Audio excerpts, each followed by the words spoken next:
Buenas tardes, dándole continuidad a este curso de Derecho Procesal Familiar y Civil. En esta ocasión tocaremos la parte 2, en donde vamos a ver los temas de la personalidad, carta poder y poder notariado, presupuestos procesales y condición para la acción. Un primer tema es el de la personalidad jurídica, que no es más que la aptitud para ser titular de derechos y obligaciones reconocidos por la norma jurídica. Debemos de revisar la norma jurídica para conocer qué necesitamos y poder comparecer a juicio válidamente. La personalidad jurídica puede ser amplia o restringida según las facultades de las cuales estamos dotados por la norma jurídica y de los requisitos, documentos o condiciones que nos pida para poder actuar. Ejemplos de personalidad jurídica los podemos encontrar en el juicio de alimentos, cuando, por ejemplo, una madre acude a reclamarle al padre del menor alimentos, debe de demostrar la madre que es su hijo y que al que se le demanda es el padre. Por tal razón va a necesitar un acta de nacimiento para tener la personalidad de vida y poder reclamar los alimentos al padre del menor. En un juicio de divorcio necesitaremos el acta de matrimonio para demostrar la existencia del matrimonio, que efectivamente están casados, tanto a quien va a ser coactor como demandado, y en ese tenor demostraremos que tiene personalidad jurídica para pedir el divorcio. En un juicio de daño moral, por el contrario, muchas veces no se necesita ningún tipo de documento, porque puede ser una publicación periodística en la cual se refiere a nosotros, nos infiere un daño a nuestra persona. Entonces, nosotros, con el simple hecho de comparecer por el propio derecho, es más que suficiente para tener personalidad jurídica. Un tercer caso que se refiere a lo de la personalidad es el de juicio de otorgamiento de escritura. En este caso se presentó una demanda por la vía ordinaria civil en donde se ejercía la acción de otorgamiento de escritura pública. El actor estaba representado por su poderdante. Este poderdante había utilizado una carta poder simple para poder acreditar su personalidad. Un documento común y corriente como el que encontramos en las papelerías de esas cartas poderes, y obviamente con ese documento se quiso acreditar y representar al actor. El juez desechó la demanda porque consideró que con ese documento era insuficiente, no podía acreditar la personalidad y lo que requería era una escritura pública notariada en donde le otorgaran un poder para pleitos y cobranzas. Es importante, llegado a este punto, hablar de lo que es la carta poder y el poder notariado. Ambas, tanto carta poder simple como poder notariado, sirven para asignar a otra persona como un representante legal. Se da un mandato a otra persona para que nos represente. En el capítulo precisamente de mandato, en el contenido del Código Civil, se establece cuándo debe otorgarse ante notario público o puede ser ratificado ante autoridad judicial o administrativa.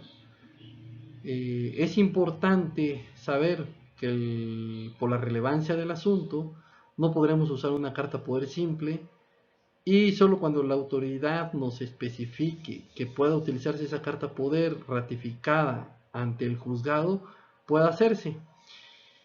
Por lo regular, la carta poder simple es utilizada en trámites meramente administrativos, y el poder notariado es para asuntos de mayor relevancia, como en este caso puede ser un juicio en donde se requiera este tipo de documento. El poder puede ser general o especial. En el tema del poder notariado encontramos que existen tres clases de poder notariado. El que se denomina para pleitos y cobranzas, que sirve para que nosotros tengamos una representación en toda clase de juicios y para efectuar cobros. Nuestro poderdante de esta manera podrá demandar o efectuar cualquier cobro.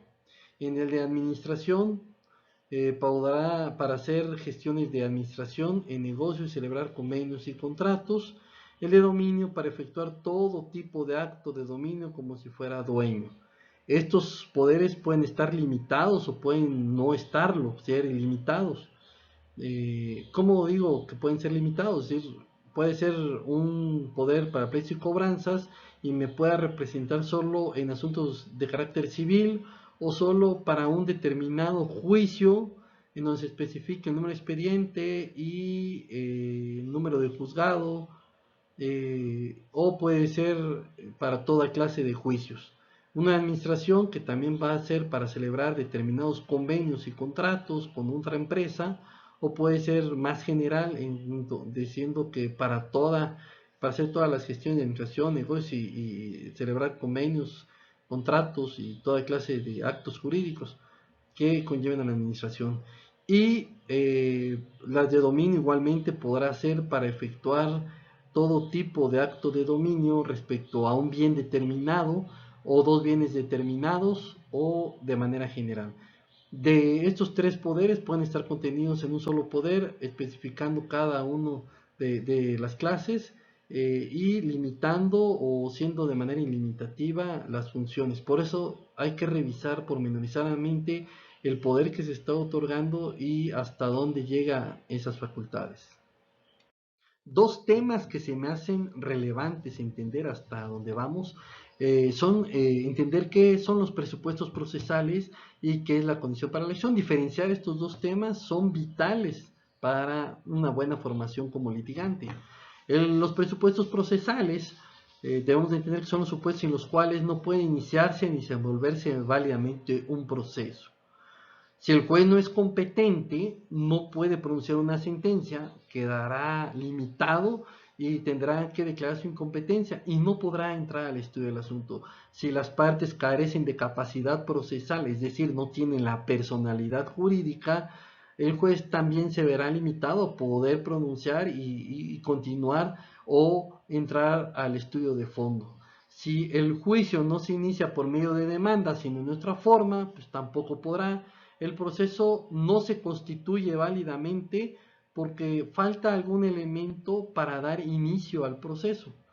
La condición por la acción, es importante saber que son los requisitos para que el actor pueda obtener una sentencia que declare procedente la acción y condene al demandado. Es decir, si yo estoy aduciendo que soy profesionista, como presupuesto procesal, necesito decir que tengo yo personalidad, voy a comparecer por mi propio derecho y para obtener una condición para la elección necesito presentar una cédula profesional. Si yo quiero demandar alimentos, necesito presentar el acta de nacimiento para tener la personalidad y tener ese presupuesto procesal, y para poder demostrar que necesito los alimentos debo de demostrar la necesidad de estos alimentos. Entonces, la condición para la acción es la existencia del derecho que hace valer en la demanda del actor la calidad, o sea, la identidad de la persona con el actor, con el titular del derecho a que se refiere la acción, y la identidad del demandado con la persona obligada a respetar dicho derecho a cumplir la obligación correlativa del mismo y el interés procesal en dictar la acción. En el caso, un ejemplo, en el caso del daño moral, si tengo una publicación que ha salido en mi contra, y que está infiriendo un daño moral sobre mí, como presupuesto procesal, para tener la personalidad, ¿qué debo de hacer?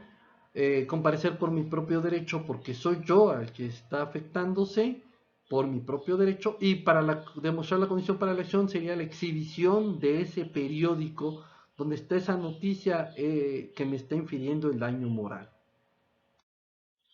Un caso 4 relativo a un juicio ordinario civil para el cumplimiento de un convenio, nos servirá para entender qué es un presupuesto procesal. En este juicio ordinario civil, un maestro demanda al dueño de una escuela el cumplimiento de un convenio.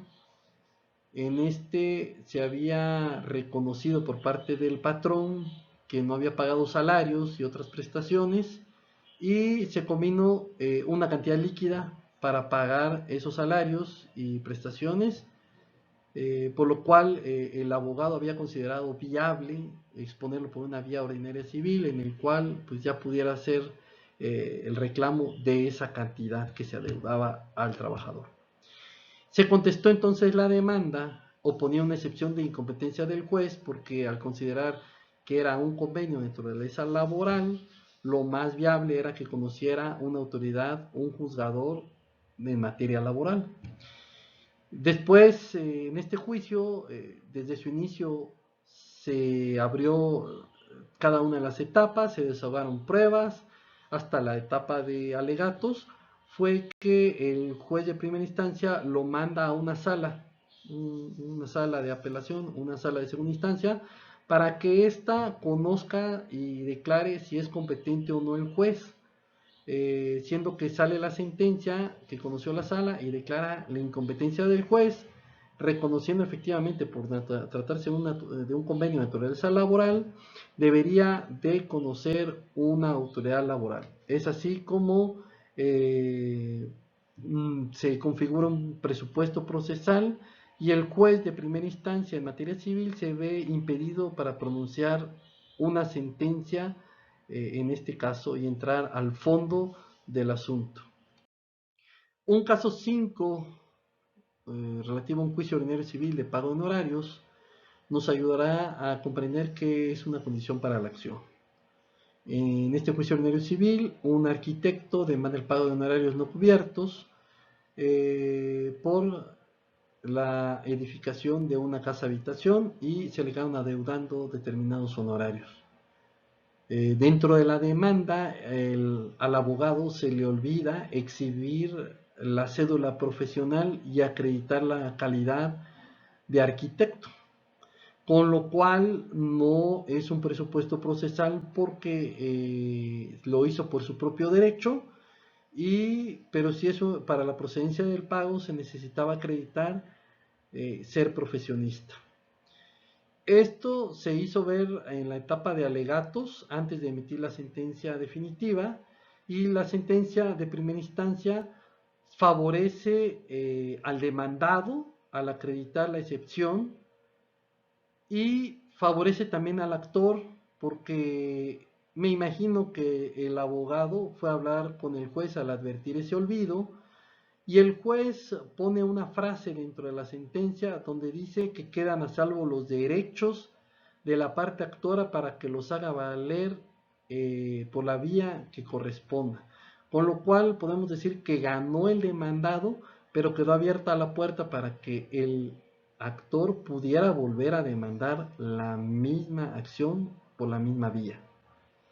Entonces, el demandado, si consideramos oportuno, meter una apelación para que revocara parte de esa sentencia en la cual no nos favorecía y en la cual dejaba abierta la posibilidad para que el juzgador pudiera volver a ventilar todo el juicio. Afortunadamente ganamos esta instancia y se cerró la posibilidad de que el actor volviera a demandar de la misma manera como lo había hecho. Hasta aquí dejaremos nuestra exposición, esperándolos en un futuro video. Gracias.